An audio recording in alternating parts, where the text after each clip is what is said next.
Everyone. We have been having technical trouble today.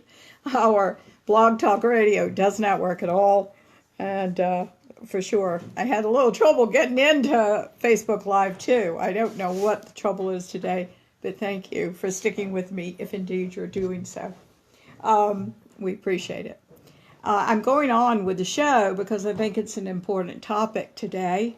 We're going to be talking about the consciousness of love languages and how to use them, what it actually means in consciousness. And to do that, I'm going to have to teach a little bit of what I've learned from the book. And it's a book by Gary Chapman. The reason that I'm talking about this today is I think it's valid. It's considered in many cases pop culture. And I think rightly so, the way the book is written. However, I do think that it doesn't take a brain scientist to know that his theory has a lot of merit. So I do want to talk about this, but I want to talk about it as we generally do, over and above the book. I want to talk about it in terms of what you should know in addition to the book. Now, to do that, I'm going to give you a little overview of these 5 love languages. I'm going to talk a little bit today about how Michael and I are using them, because we have very different love languages than most people do. And I'm going to talk about why sometimes this doesn't work for people and why indeed it does, and how to make it work even better. Now, Gary Chapman is a psychologist, and he wrote this book several years ago, The 5 Love Languages. His theory is this. We, because of our uniqueness, our unique combinations of background, genetics, and more, have a specific way that we feel loved. And if we don't get love in that way, we don't feel loved, or we don't feel certainly as loved. We may even feel abandoned. We don't know how to fix this until we realize that we have a different language than other people do. And that's generally the way it is. Usually about this time, I would get a question saying, does everybody have to be the same love language to get along? And I say, absolutely no. I think one of the things that makes relationships stronger is the diversity in them in all sorts of ways. Now, there are some free tests that are online on the 5 love languages. I suggest that you take 1 or 2 of them. You can even go to Gary Chapman's website, and he, I think, has a test there. I'm not sure I've taken it, but perhaps I will when the show is over. These tests define how you most feel loved, because we all have a specific preference. I also will encourage you to note in some of the tests that they say, and these are important to you too. There's one called receiving gifts. That one, for example, is not as important to me. Gifts are lovely to me. I don't have to have them all the time. And I can certainly feel the energy in which they're given. So, if they have a lot of energy, for example, and Michael has really spent a lot of time and energy picking this out, or he thinks something is beautiful and he would like to see me having a gift like that. That he thinks I'll enjoy, I'm going to enjoy it thoroughly. It doesn't, interestingly enough, have to cost a lot of money. It can be something handmade, but that is the importance of giving. However, it isn't that important to me and my testing for this as the other things do. That's neither right nor wrong. Somebody else might rate very high with that.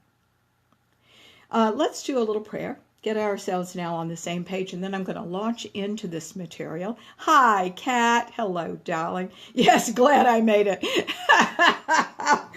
Kat just said, good morning. Glad you made it. I know. It is so frustrating sometimes with the technology that we have available where I am, which is a rather remote location. It's very, very difficult to make technology work. I am planning to to do something about this, probably move into the Chamber of Commerce, which is very kind and said they would let me have their fiber optic. So I'm hoping it'll be better. But right now I haven't done anything about it. So we're having so much trouble these days. I promise I will. I promise. Okay.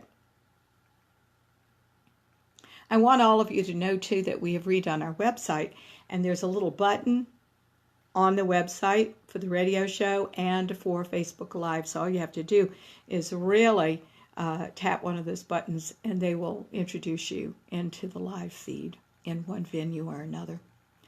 Hello, Thomas. Very nice to see you. All right. So moving right along, let me just do a nice centering prayer since I've had so many technical things this morning. Then we're going to talk about love languages. Okay? Dear God, thank you so much for this beautiful day and for our ability to be together in love and in discovery. We are very grateful for that. And we sit here now opening ourselves to see, hear, sense, and know what you would have us do as we open to the truth that lies in your enlightenment. We thank you so much for all of this.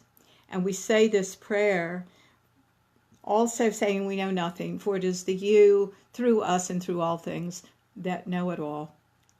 We open to that in us, and we say thank you for everything and for the information at hand coming through us, coming through me, coming through us all. We thank you, and so it is.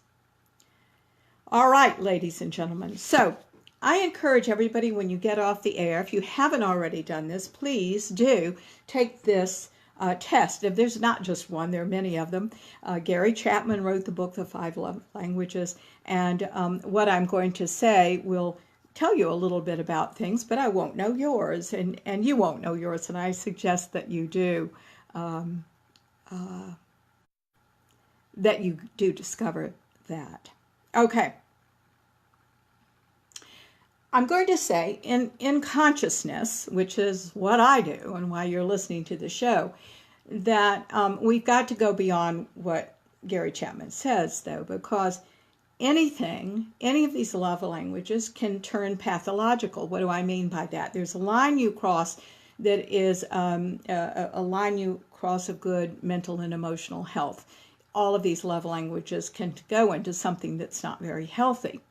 So we want you to understand yourself. The more you've done some work on yourself in consciousness, the more you are freeing yourself from old issues that have to do with you and your child's mind, the better off you're going to be, right? Hey, Zane, how are you? Nice that you're listening. Thank you so much today. All right, so back to the subject at hand.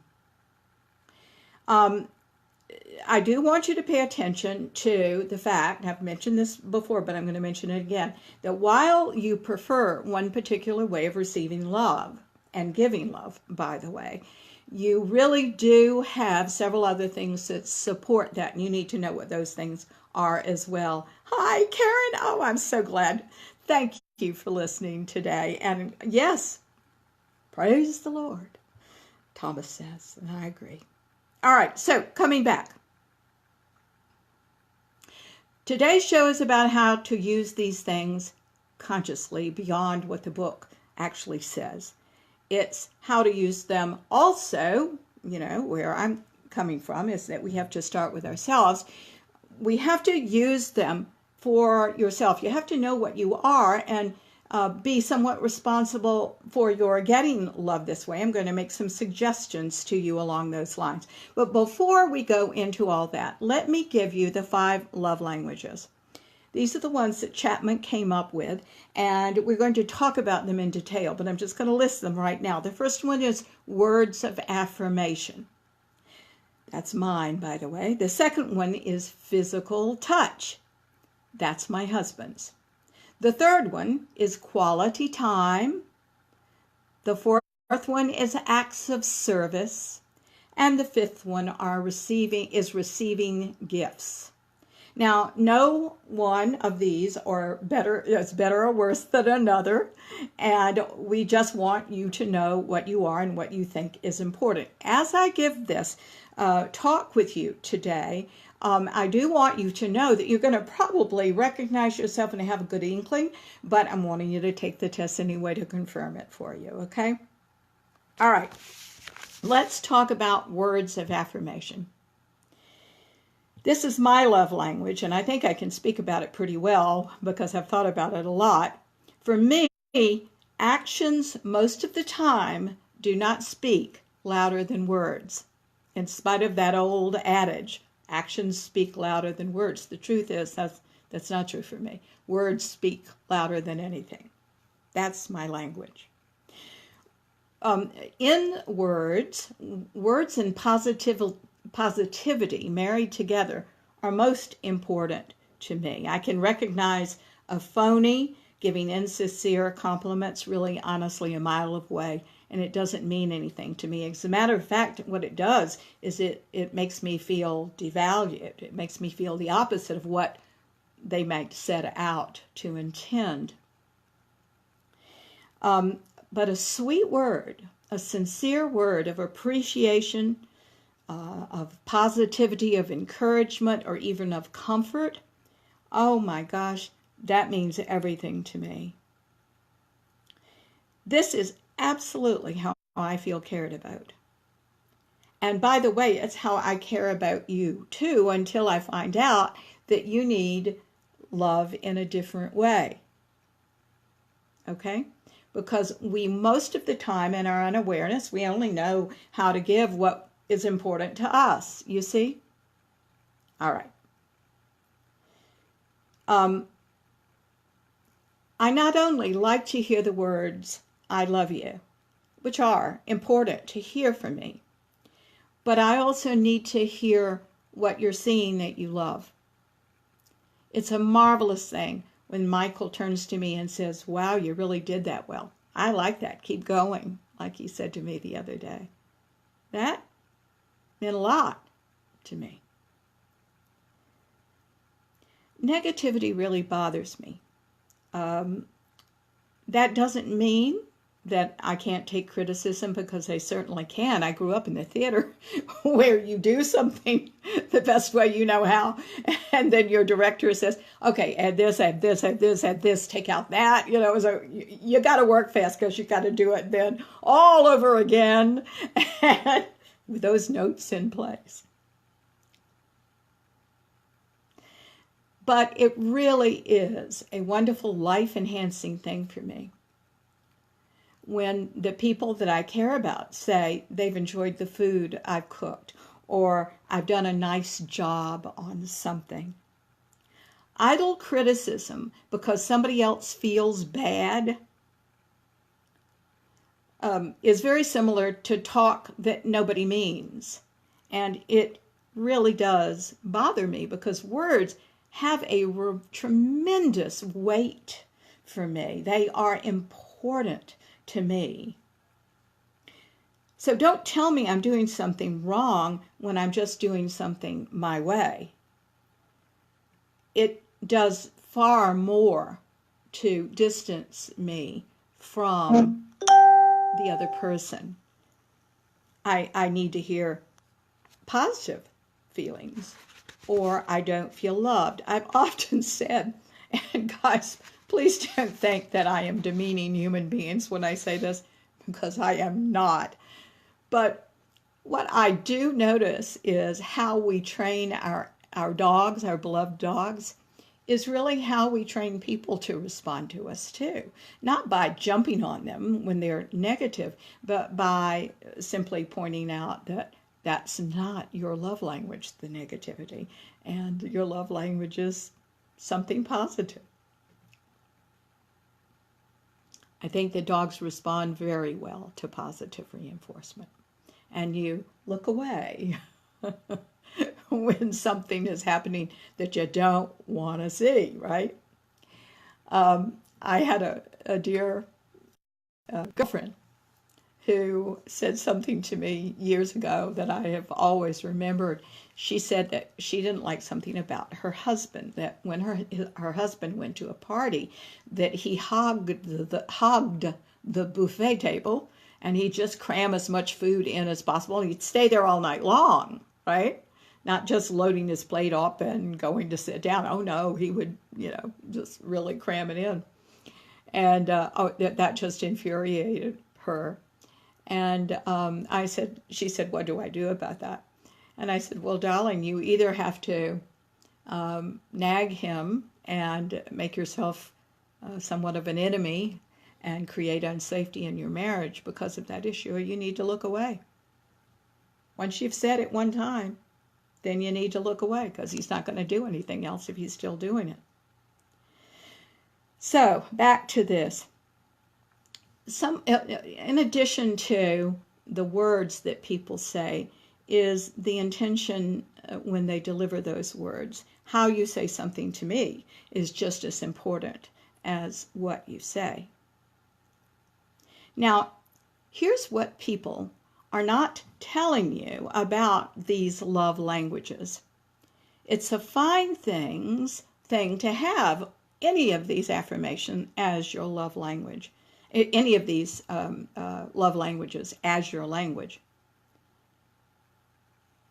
But when you have to be, for example, in words of affirmation, when you have to be told that everything's going to be right all the time, that everything's going to be okay, when you have to be reassured how much somebody loves you,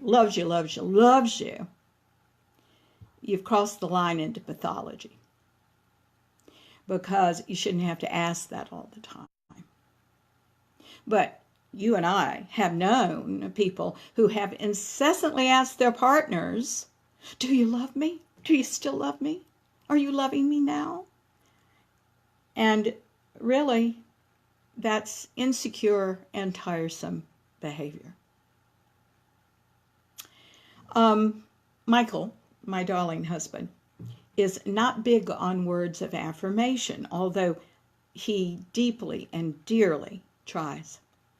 So when I need something that I'm not getting, I sometimes provide it for myself. I was telling him the other day that when I need something and it doesn't seem to be forthcoming, I'll go and buy myself a pretty blouse or something. And I'll tell myself, hey, I look pretty good. I look pretty good in this blouse. And that makes me feel good. Because if he's busy, and his word, by the way, his love language is physical touch, completely different from mine. He doesn't need very many words of affirmation. It just doesn't mean anything to him. So I can compliment him until the cows come home and he's going, what's with that, right? We've got to learn with all of these love languages to do for ourselves if something is not forthcoming. Although I'm going to say that it's very dear what we are doing now because we'll announce we're doing a love language. And I think it's really important for us to see that we are equally contributing the other's love language to them. I know when I go over to hug him or kiss him, I'm always going, love language, and then sincerely go in for some loving for him, which he loves. Now let's talk about his experience, which is physical touch. The man loves to be touched. Doesn't matter how big or how small the gesture is, and I want to tell you this is far beyond sex. Sex is just part of a whole interdimensional relationship, but this is just touch. Interestingly, he doesn't like massages. I'll go and be massaged till the cows come home, and pay somebody to do that. But he doesn't like that because I think physical touch is so important to him that it's intimate. So he will like me to touch him, but he doesn't really like anybody else massaging him. I think that's very interesting. He loves people who have this. I'm going to take it out of the Michael department in a minute. I'll tell you how we are handling things in a few minutes. But people who have physical touch as their first love language. They love to cuddle, kiss, they thrill to a loving touch, even if it's just an arm rub, the sincere pat, the knees touching under the table. You know, it was interesting. The other day, I know because of Michael's love language, physical touch, that he likes his handheld. So we were walking the other day and I held his hand, and I have noticed that he never takes my hand. Doesn't mean he doesn't love me. He just forgets to do it. He's very much of a thinker, and it's always about what the problem is in front of him. I've always laughed. My friends and I have noticed for years that he you can't wave a problem in front of him, because by gosh, he's going to find that solution, you know, and he's going to work on it and chew on it until he finds it. It's a lovely trait to have. Okay, so, but I never saw, when I put my hand in his, he always held my hand, squeezed it back, but I never saw him go, oh, what a nice gesture. Oh, sweetie, thank you. It's never anything like that. So I asked him, I said, you know, I know that this is your love language, and I'm slipping my hand in yours a lot of the times when we're walking somewhere. Tell me, do you like that? You know, because I don't see any reaction. And he said, oh, I just love that. It's wonderful. So I'm going to say that sometimes I don't think that we, in our busy lives, show a reaction. I think that becomes very important, that you don't look for one, that you just give whatever that is. So I realize I'm just going to give. I'm going to take his hand whenever. If that's what he loves, I'm going to cuddle him a lot. We're going to sit next to each other when we're watching television at nighttime. And we'll lean over in the car and pat each other or rub each other's arms on our trips. Okay.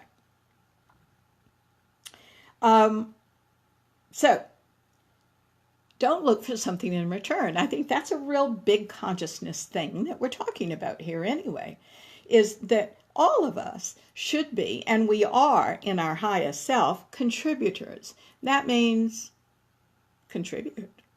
Don't look for something in return. That's when you get something in return. But it's a manipulation if we are rubbing someone's arm so they will say, I love you. No. That's just not the way love really should work. Now, you keep in mind, I'm going to take a sip of tea. Thank you. Keep in mind that we have, those of you that listen to me know this, but we have these egoic child's mind selves where our issues lie, and we're self-involved and fear-based and self-focused. Self-indulgent goes along with it. But we also have that higher self that is love-based and kind and a global thinker.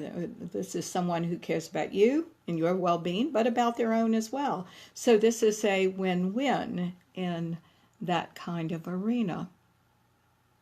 So I think a lot of times, and we haven't used words for this, contributory self comes out of that beautiful highest self, but this taker always comes out of our ego child's mind issues. I think that at heart, once we would strip away all that we have as faults, I would be surprised that if most people were not true contributors. But we won't know that until those things are stripped away in ego and consciousness, by consciousness and through consciousness studies, where you can become more and more loving, which is what consciousness is all about. Okay.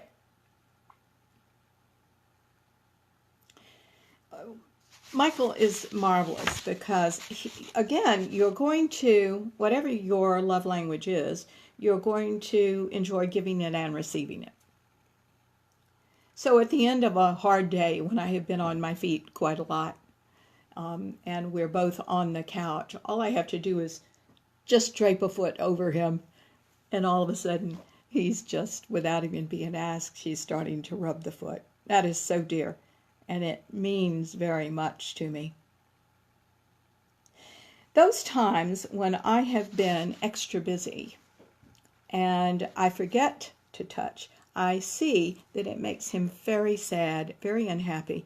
I see that he'll feel abandoned. If somebody doesn't tell me, acknowledge me, your food is good, your clothes are lovely, that hairdo looks good, honey, you look good today, something, just once in a while, not all the time, I feel the very same thing. And yet these things are so subtle that we don't realize that why we're feeling bad, but we indeed do when we don't get our love languages. So these days I make sure I'm being sensitive to Michael's love language, giving him what he needs and receiving what he gives too, which is really important. I think it's terrifically important. Since words are important to me, and I say, darling, you know what I like about you? I like these things about you. Do you understand what an insult, what a diminishment it is? Not that there's malice behind it. It's just unintentional. It's just simply unawareness that makes you say, oh, don't do that. I don't like to hear that about me. I don't say those things. What? Don't say those things? That's my love language to you. It's like me saying, I don't want your touch when he makes an overture. It's very hurtful. But we don't know these things. We don't know what's important to ourselves and someone else until we have a discussion like this, right? Good. Okay. Awareness really helps. And I think a person who needs physical touch to feel loved, it takes a mature person to ask for that too, to make overtures. But I want to say, just like words of affirmation, this too can get out of hand, can it? You've seen people that are so addicted to sex or addicted to touching, or people that just can't help but touching. Look at the Me Too movement, right? And they sometimes exhibit very controlling behaviors. Now, this is the unawareness in all of us. Instead of saying, babe, can you just come over and put your arms around me? I need some of my love language today. You see, to have the finest relationships with people, we have to be vulnerable. And you've got to choose correctly, too. Somebody who will honor that in spite of what you've had in the past, because you didn't have this awareness in the past of what's going on, and other people didn't either. But now you do. Choose well. Ask for what you need. Please do.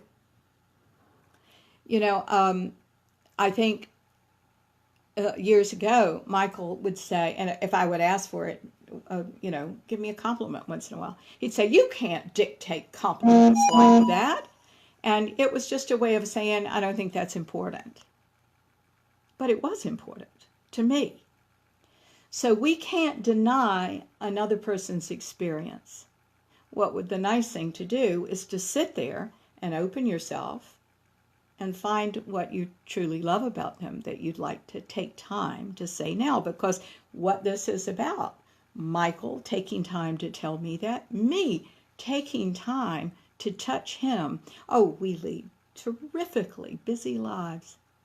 But if we all ask ourselves, what's the most important thing here?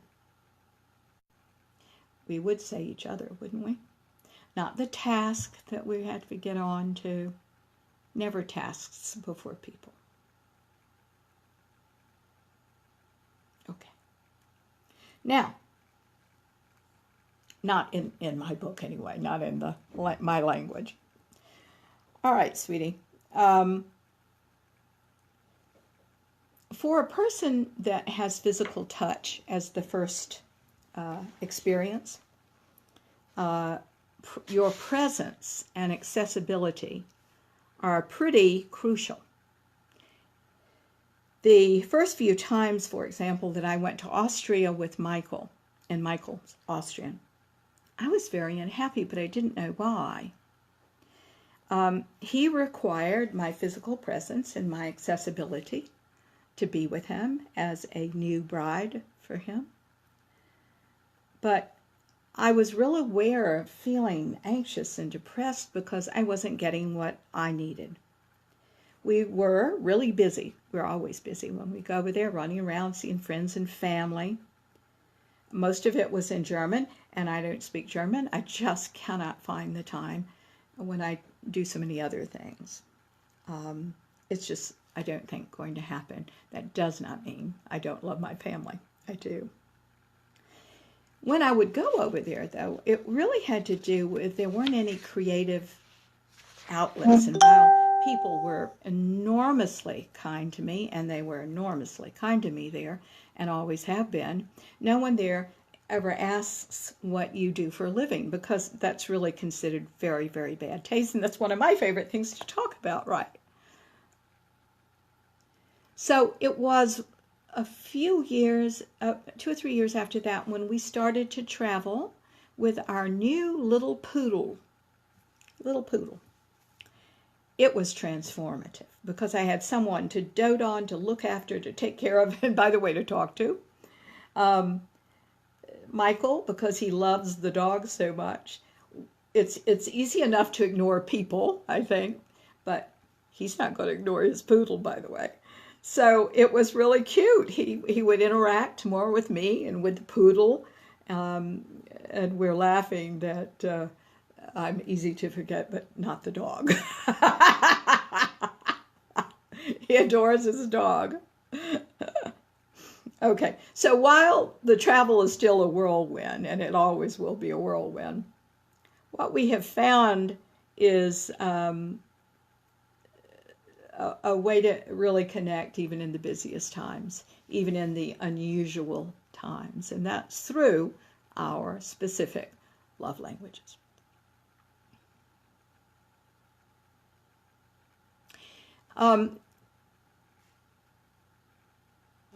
Rarely, as I said, are love languages the same in couplehood. Many, many times they're different. Michael could not have a love language more diametrically opposed to mine. And I couldn't have one more diametrically opposed to his. In truth, I never think about touching people other than to give them a hug when I see them, or when they're going away, or when they're breaking down in front of me in tears and I have to put an arm around for comfort. Those are the only times I ever think about touching people. And Michael never thinks of giving compliments. He doesn't tend to watch his language. He barks orders when I have a different way of doing things. He can be very sharp with words, by the way. That's the negative part of me, too. I'm really good at that. Okay. Now, the reason I'm harping on these two love languages right now is that I want you to see how they work for us. First of all, we've struggled. We've had our struggles just like you in the past. However, we've learned so much about each other and our different styles. I see, honestly, how hard Michael struggles to come up with the words I need to hear. That just endears him to me. When I ask him how I look, he used to say, okay. And I had to tell him that okay was never meant to be an adjective. I point out that when he wants something done a certain way and he starts blaming and being critical, that it's my way and this is my offering. And he can complain all he wants, but this is what he's going to get, right? Because I'm not him. And I struggle with slowing myself down and focusing on what's in front of me, him, by the way, and reminding myself how much I love him in that moment and telling him so. And putting my arms around him and showing him so. It's really too easy for me to put tasks in front of people. I have a list in my head of what I'm trying to accomplish in any given day. And my attitude is, there's no time like the present to do it. Let's get on with it. But when I ask myself what is more important than Michael, than making sure he knows that he is loved, all those things I've made him out to be. I want you all to know that. And I do believe with all my heart that love is a privilege. And this is one of the ways through these love languages that we can honor it and take care of it. Okay. Because our languages are so different, he doesn't need mine and I don't need his to feel loved. I want you to know that we announce to each other, and I think this is an important part of this, love language before we extend ourselves to each other in whatever way the other person needs. It's important for several reasons. It's important because they need to see it and not take it for granted. He needs to see that I'm stopping and not putting anything before him, hugging him, holding his hand, looking in his eyes, kissing him. Nothing comes before that. And he does the same thing for me. He will say love language and talk to me in that language with words. You know, both of us, I think, we have kind of a sixth sense, can spot a phony baloney gesture, maneuver, and it's simply not going to work between us. It's sincere or we don't do it, and I suggest that for you too. Another thing, I saw a couple this last week. They're not getting along. They have let their problems go on so long that now they don't feel safe with each other anymore. There's certainly a lot of things to work out with this couple, but love languages will be a part of their making their way back to each other when we start moving some other things out of the way. The point that I want to make here is, do please address your troubles early, before years of resentment and anger and fear build up. Because by then, you may not want to make your way back to the other person. You may just want out. And I do think that that's not necessarily giving things a chance, giving a relationship a chance. I don't fault you for wanting out. I myself was divorced, but I am saying, you know, that you can take this advice or leave it. Don't let things go on too long before you address them. And what I want you to know is, for love languages to work, both of you need to be contributors. Both of you do. All right, now, the more you can be a contributor, the better off your relationship is going to be. Let's talk about the other love languages now. There is quality time. These are people that need full, undivided attention from their partners. Being there for a person like this is absolutely critical. If you are not there when they need you there, it's going to hurt them tremendously. You can't be on the phone. You can't be watching a football game on television or playing with your child or anything else while you are talking to them and spending time with them, or they will not feel loved. Distractions, postponed dates because you're working too hard, or more, can really hurt a person whose love language is quality time. The byword here for them is togetherness. So it doesn't mean you have to sit there and stare at each other chair to chair. What it does mean is that you can do activities together. You can share an activity. You can learn something new. You're saying to each other that you and your interests, your feelings, and what you think matters to me more than anything else in the world. It's important that the person whose love language is quality time feels that you empathize with them. And you feel, no matter what your language is, that they are empathizing with you. And there needs to be an appreciation about that. One of the more serious things that you can do, that we all do from time to time, is interrupt. But these people will not feel loved if you interrupt, if you finish their sentences. This is not a good thing. Listen, interact, ask questions, don't judge. Those are tickets in. Be sure and maintain eye contact.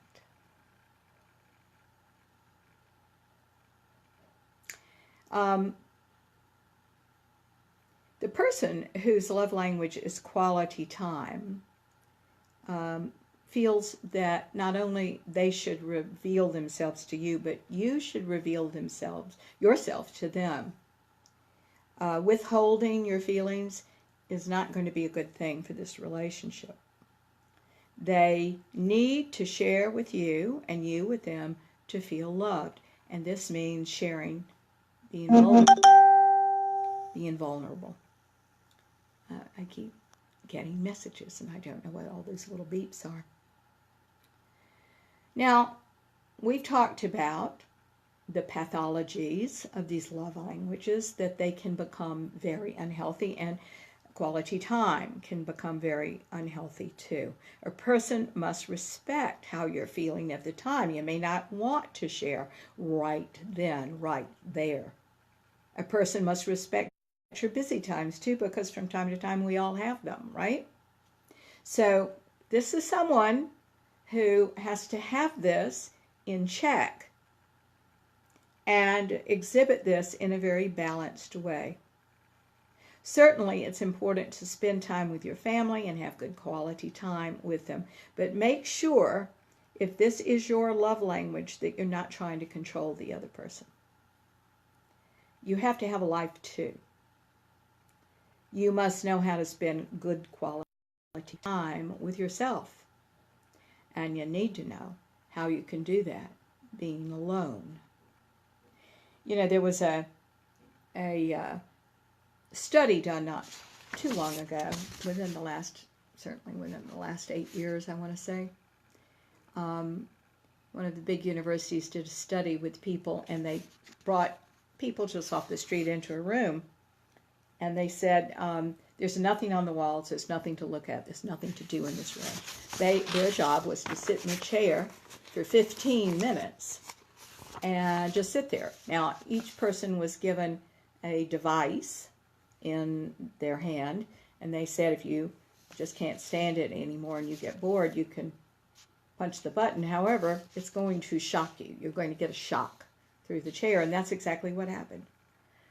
And they found that more men than women punched the button. They couldn't be alone with their own thoughts. They did find a good number of people, men and women, that punched that button. Ladies and gentlemen, for heaven's sakes, do learn to be alone with your own thoughts and be fine with that. That's really important. All right. The next thing I'd like to put on the table here. Hi, Lisa. I'm so glad to see you, darling, to know you're there. All right. The next love language is called acts of service. A person who has acts of service as their love language feels love when you do something for them, easing the burden of responsibilities that might weigh them down. The words this person most wants to hear is, "Let me do that for you." Broken promises or making more work for them in some way does not go well because there are definite ways that the person is uncared about. Now, people that have acts of service as their love language also want to do for their partners by serving them. They express their love by doing things like cooking and cleaning and walking the dogs, all acts of service, and there are plenty more of them out there. But you've got to understand, for acts of service to be healthy and a true love language without negative egoic encumbrances, the person must not cross any lines. For example, what if you do acts of service till the cows come home and you are overworked, bitter, dreary, and resentful about it? How loving is this? Well, obviously, you've crossed the line into the pathological arena that we talk about here. What people miss about healthily motivated acts of service is that it must be done with a good heart and a positive manner and a positive attitude. That's really important, not only for the person whose love language are acts of service, but for you who may be the partner to somebody like that. You simply can't do something that you're not positive about. Otherwise, you're going to end up being very resentful because you've crossed your own lines. The fifth love language is called receiving gifts. Now, Gary Chapman, who invented the system, does warn that he's not talking about people that are terrifically materialistic or any kind of materialistic. We'll talk about the pathological version of this in a minute, which is that the person receiving gifts and who considers that their love language really thrives on the thoughtfulness and the caring and the effort behind the gift. I think I mentioned that this is kind of low on my love language totem pole. For somebody that has this as their love language, or even has this as one of the things that's real important to them, it really doesn't matter if they're healthy, by the way, if this is a healthy version of this. It doesn't matter how big the gift is. It can be handmade. It can be something that was bought. It can be cost nothing. It can be very expensive. That doesn't matter. It's the thought that literally counts. It's the feeling that somebody thought about them and cared about them over and above whatever trouble it took to buy or make the gift. But you forget a birthday, you forget an anniversary, or any of those things go unacknowledged, you give a perfunctory gift without any heart in it, and it makes that person feel unloved and terrible. To people with this love language, a gift is a symbol of how much you care for them. They need the tangible, the something to hold in their hand to show their friends, as if to say, look how much somebody loves me. Now, consequently, these people express their love for you that way too. They give things, and that's a lovely thing. So what do they feel when you go, oh yeah, thanks? And I'm sure people have felt that to me before this information comes along, because I didn't write the note, or I didn't do what I needed to do, because that was low on my totem pole. I'm really aware now that's absolutely not true. I'm grateful for every single thing. I really am, and I'm going to tell you, and I'm going to take the time to tell you.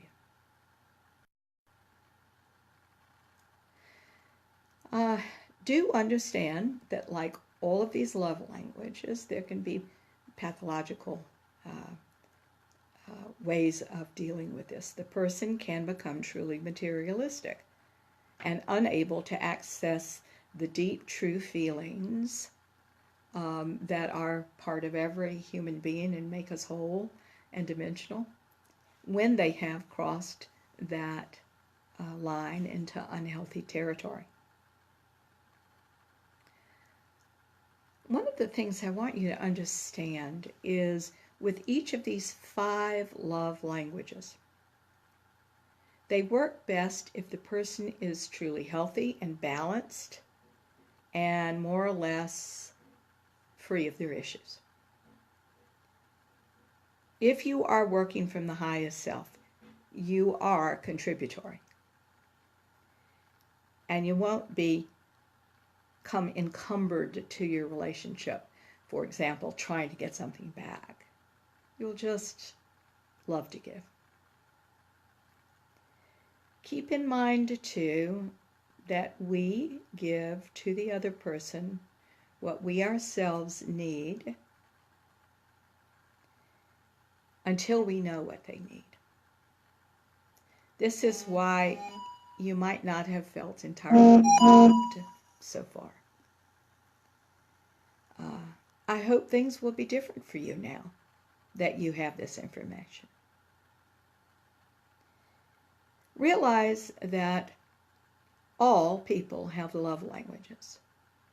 Your parents, your children, your neighbors, your friends. So while I've been talking about your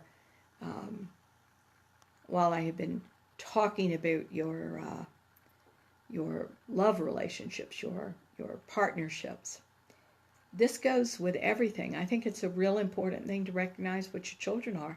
They probably are going to be different from you.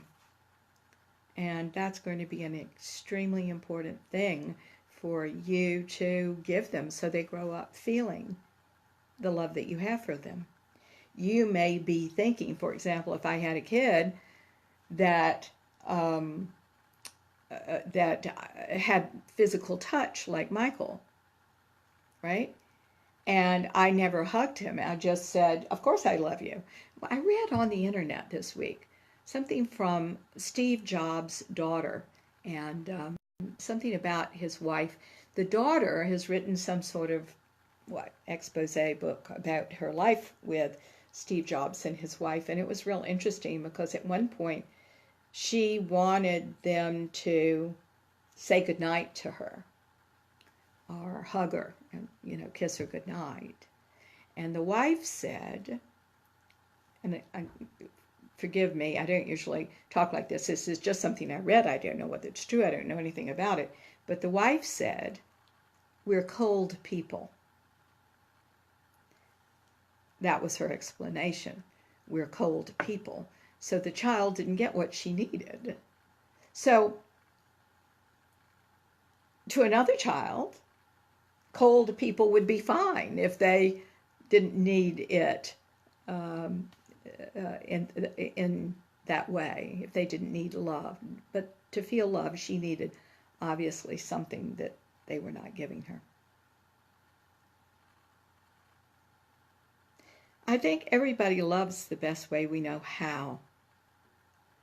And I think it's important for us to make room for everybody's differences. So watch what people react to. Watch what they're saying. If you watch, you probably will determine what love language they are. And guys, everybody needs love. This is a real way to honor other people. And by the way, ourselves. Because there's not one of these things here that isn't about you giving to you, too. I think in consciousness that's probably one of the biggest things I can tell you in this lecture. Find out what you are. Give to yourself that way, too.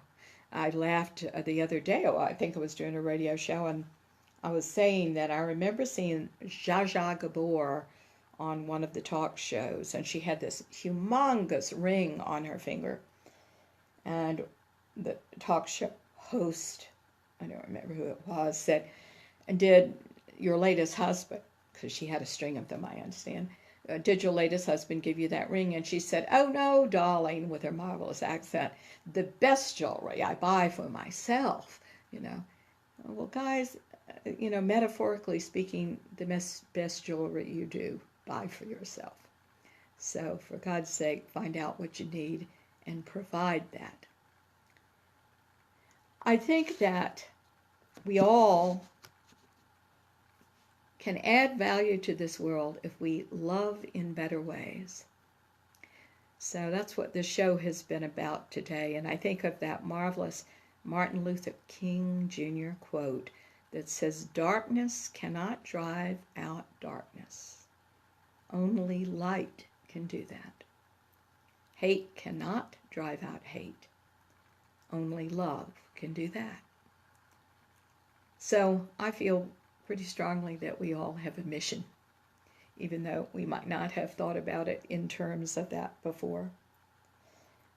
But I think it's awfully nice if they can say about our lives that we added some value to this world by loving.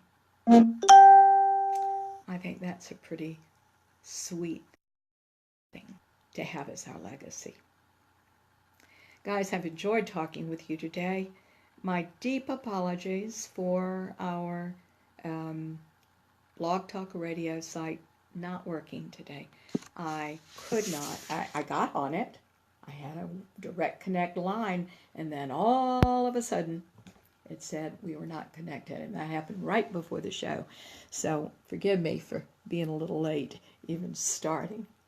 Guys, I enjoyed being with you very much. Please go to my website, MarthaBurgessNovak.net, BurgessNovak.net, because you're going to see our other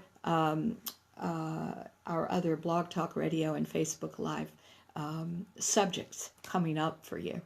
So I hope that you will do that. Also, I want to say that my darling Jim Sadler, who is my IT person, has now put buttons on the website.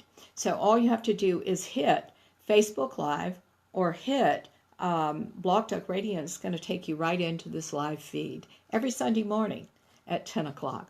So we're trying to make it much easier for you so you don't have to go in under a big old long link. It makes it a little more difficult. I say, too, that website has a lot of really good offerings there. I've got 2 books out, more to come, and we're about to post a whole lot of CDs that are marvelous, really good CDs. We already have some, DVDs. We really already have some CDs on that site, and we have an app. We have our own app that is based on the second book, The Teacup Prophecies. It's for iPhones right now. It's 99 cents on the App Store. So for God's sake, go get it. It's so much fun. And I'm hearing, I don't have an iPhone, but I'm hearing everybody's just loving it. We are coming out with a Droid version. I will have that on my phone when it comes out. But guys, feel free to enjoy all of those things and more. We hope you will. I'm adding blogs all the time and want you to certainly enjoy those as well. Please feel free to write me.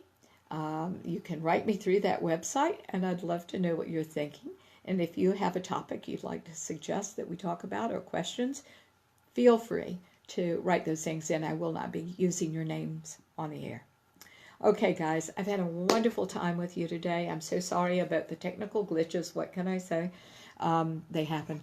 I happen to believe everything's perfect anyway, no matter what happens. So there we are. We were supposed to do it this way. Thank you all for listening. Let's do a quick prayer, and I'll see you next week, I hope. Dear God, who is all there is, you who are all we are, and all everything is in this world, we thank you so much. as we open our hearts and our very beings to want to add value in the world is love. For this is the energy of you. And we say, please come in, fill all the dark spots in us with your light and your love, and let us be the embodiment of you as we go forward in the highest and most ascended energies. We ask now that we understand what we are, that we apply that to ourselves, that we take care of ourselves and others through what we can give and what they need to hear. We thank you so much, dear God, for all of this as we live in harmony and balance and truth and partnership with others. We thank you. We thank you for everything. Even if our lives are not exactly what we want them to be right now, we know that by saying, I created this, we can create something more. We just need more information. Thank you so much for these dear listeners who are listening today. We ask that we all open to your divine healing on deeper and deeper levels, that we may live in harmony and cooperation with the ascended energies of you as us.